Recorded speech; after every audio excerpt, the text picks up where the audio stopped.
حب النبي على الإنسان مفترض. At-tuhur syatrul iman, kata beliau. Nabi bersabda, At-tuhur syatrul iman. Tuhur itu artinya kesucian.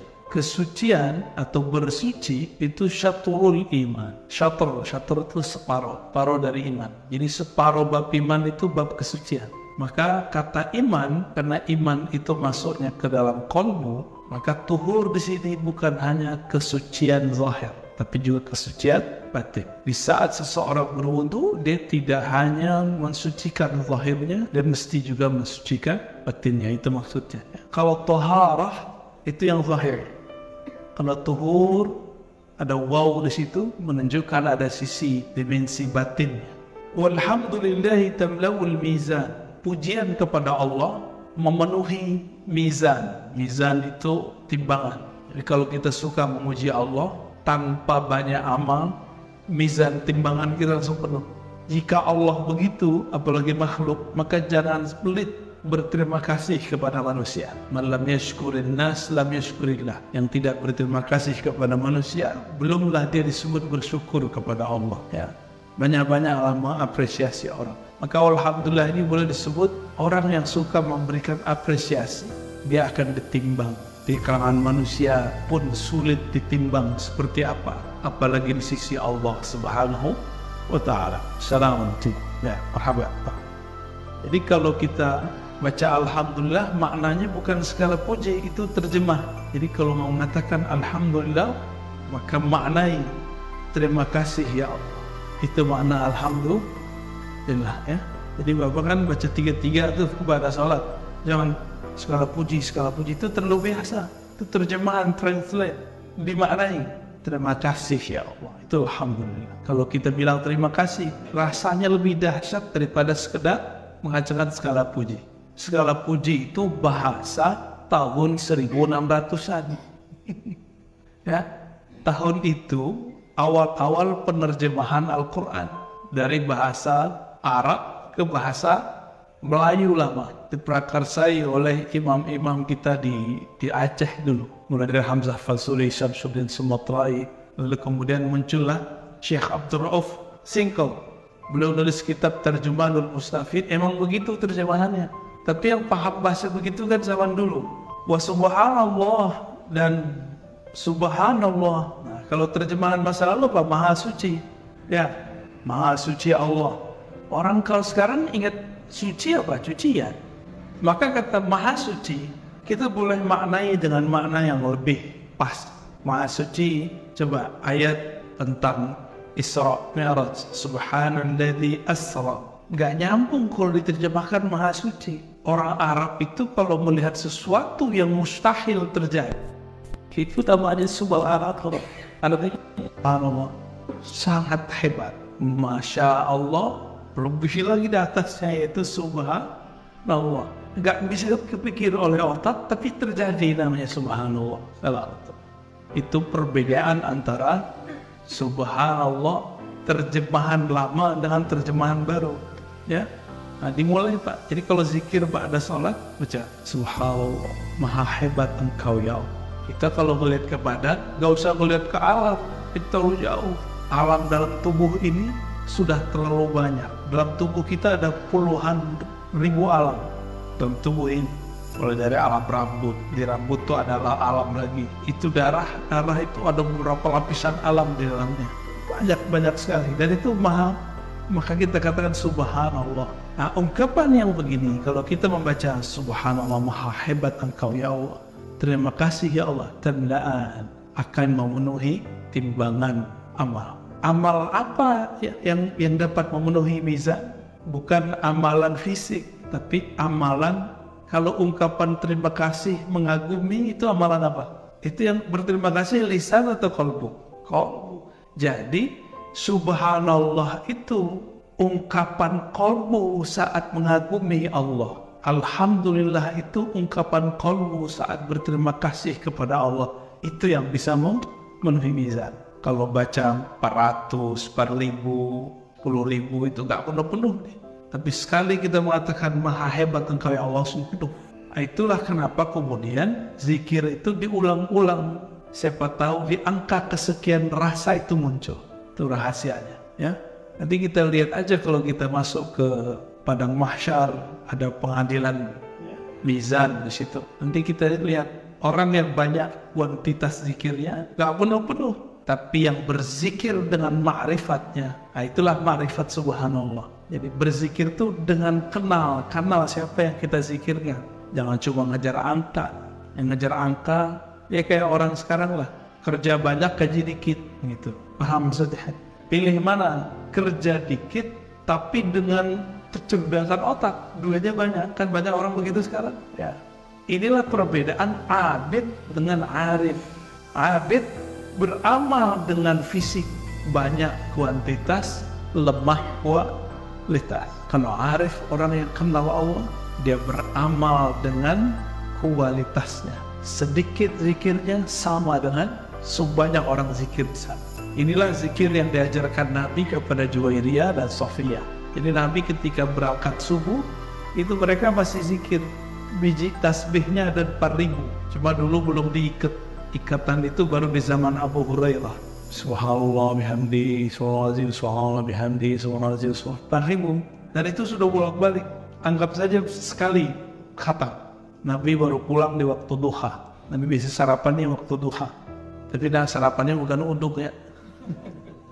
Pulang, Rasulullah SAW melihat Juwairiyah, maukah engkau aku ajarkan zikir yang lebih afdol dari itu? Ini orang salah faham. Ada kelompok yang anti mazhab, anti kaifiat zikir, lalu mengatakan ini dalil bahwa menghitung zikir adalah bid'ah. Loh, apakah Nabi memdiamkan bid'ah? Seandainya bid'ah, tentu Nabi sudah mengingkarinya semenjak sebelum berangkat ke masjid. Menghitung. Enggak. Ini bab yang disebut kurikulum berzikir. Bahwa ada orang, kalau zikir pertama harus ngitung dulu, kuantitas dulu. Setelah kuantitas dikejar, maka Nabi naikkan makomnya. Kurikulum berikutnya, zikir kualitas. Satu zikir sama dengan sejumlah tasbih. Tasbihnya berapa tadi? 4.000. Kata Nabi, maukah engkau aku ajarkan zikir jika engkau baca sekali sama dengan sebanyak yang aku baca tadi? Ya, Juwairiyah senang. Tapi Juwairiyah sudah mengalami zikir yang 4.000, sehingga dia tahu rasanya mana yang enak.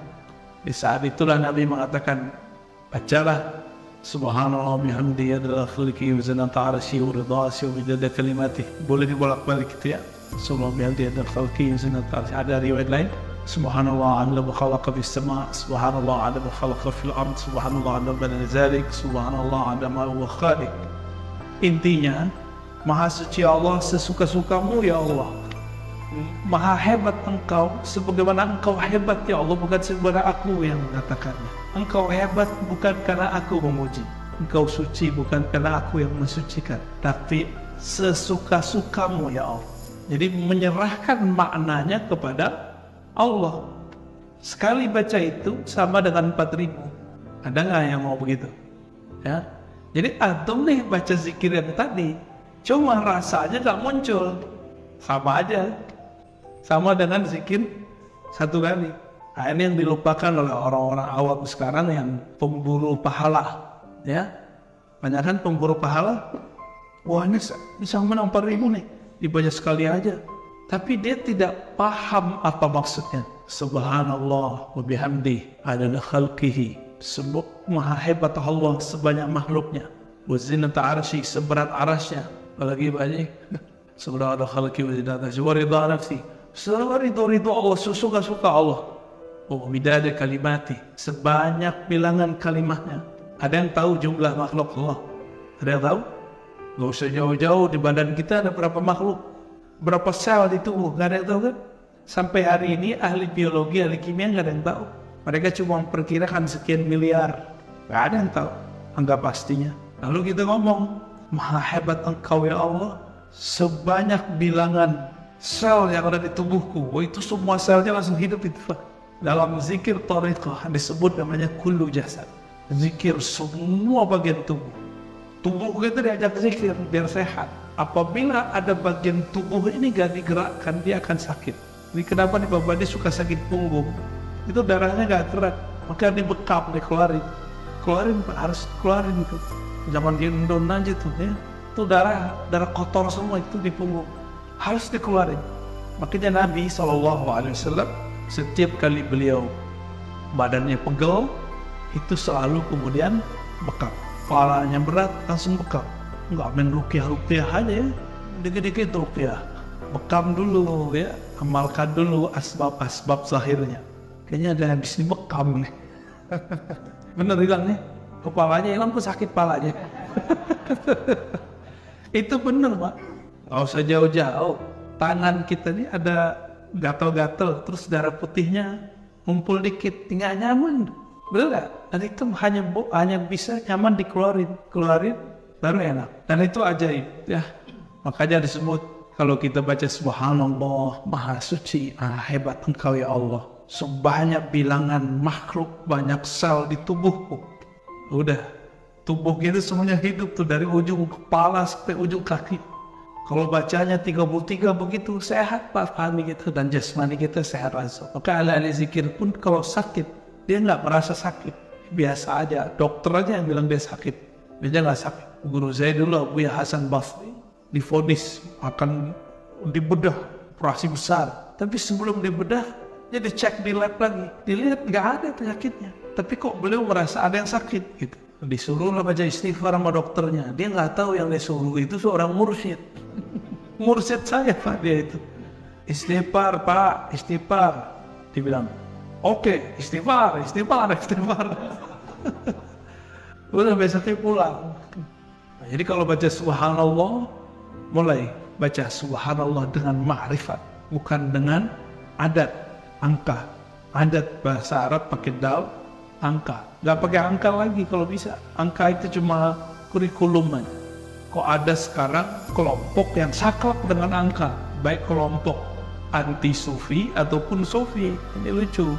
Yang anti sufi bilang hanya 33, kurang nggak boleh lebih bid'ah. Itu kan cuma contoh 33 itu. Emang kalau lebih nggak boleh? Ada. Terus ayat Qur'annya gimana? Ya ayyuhallazina amanu dzkurullaha dzikran katsiran. Wahai orang beriman, zikir sebanyak-banyaknya. Zikir sebanyak-banyaknya. Sebanyak-banyaknya itu versi banyak kita itu banyak Allah. Maksudnya banyak versi Allah. Udah segini umur Pak masih nggak ngerti juga ma'rifatullah, kata aneh. Masa harus anak muda yang ngajarin? Ya harus mulai berzikir dengan ma'rifatullah. Kita pakai angka-angka sombong nanti. Apalagi kalau nyebut-nyebut umur, sombong ntar. Lu baru lahir gue udah zikir. Ntar kalau dibalikin kayak seperti hadis Juwairiyah gimana? Ya, betul ente zikir, tapi pakai angka, nggak pakai ma'rifat. Ya, lewat kita sudah. Nah, di akhir zaman ini kan ujian kita banyak. Ujian kita pakai handphone, smartphone. Kayaknya kita ini sok sibuk, apa sibuk bener saya nggak tahu. Ya, maka nggak ada caranya kecuali mengaktifkan zikir dengan ma'rifat. Yang dulu sudah Nabi kasih clue-nya, sekarang kita eksplorasi sebanyak-banyaknya. Itu harapan kita sih di akhir zaman ini. Karena umur sudah banyak terbuang untuk hal-hal yang nggak penting. Dulu di zaman Ibn Athaillah Sakandari beliau nulis kitab Adabus Suluk. Dan beliau sudah kasih clue-nya di zaman itu, smartphone belum ada. Ya, belum ada YouTube, belum ada yang mengganggu orang untuk suluk. Maka kitab itu saya ajarkan sekarang, mohon. Aduh, gimana cara ngamalin ini gitu. Ya, bayangin Pak, di kitab itu diajarin kalau zikir itu ada khalwatnya, ngurangin makannya, ninggalin anak istrinya. Nggak ada yang kuat kan? Tautamda ma baina samawati wal wassalatu nur. Salat itu cahaya, nur. Nur itu membuat apa yang ada di sekitar cahaya terlihat. Makanya ayatnya wasta'inu bis-sabri was-shalah. Allah minta tolong dengan sabar dan sholat. Gak cukup dengan sabar, mesti ada sholat. Karena kalau kita sholat, nanti akan ada pijar dalam kolbu. Allah tumbuhkan, Allah hidupkan, Allah nyalakan. Dengan nyalanya hati, kita jadi tahu masalahnya seperti apa. Jadi orang-orang yang tidak menghadapi persoalannya bisolah dengan sholat, dia nggak tahu persoalannya sebenarnya seperti apa. Nah, maka kita doakan supaya orang-orang yang ngurus negeri ini, dia kalau ada masalah, dia sholat. Ya? Ini sholat 2 rakaat, itu bagus. Kita ada masalah apa aja pakai sholat, Pak, coba aja. Masalah mulai salam rumah tangga, sampai kepada anak-anak, pekerjaan. Kalau ada satu niat tertentu, urusan, dibawa sholat. Kenapa dibawa sholat? Kalau kita punya masalah, kepalanya nggak ditundukkan, kita nanti ngerasa panik. Dengan ditundukkan kepala, energi kita kemudian full kembali, kita bisa melihat masalah itu secara utuh. Harusnya panik, nggak jadi panik. Sahabat Nabi kehilangan sendal, panik. Tuh bayangin coba. Ngadunya ke Rasul, kan manja banget sahabatnya. Itu sahabat Rasul tuh manja-manja. Nabi ngajarin mandiri, apa kata Nabi? Sholli raka'atain, sholat 2 rakaat. Jangan ngadu ke saya, ngadu kepada Allah, gitu maksudnya.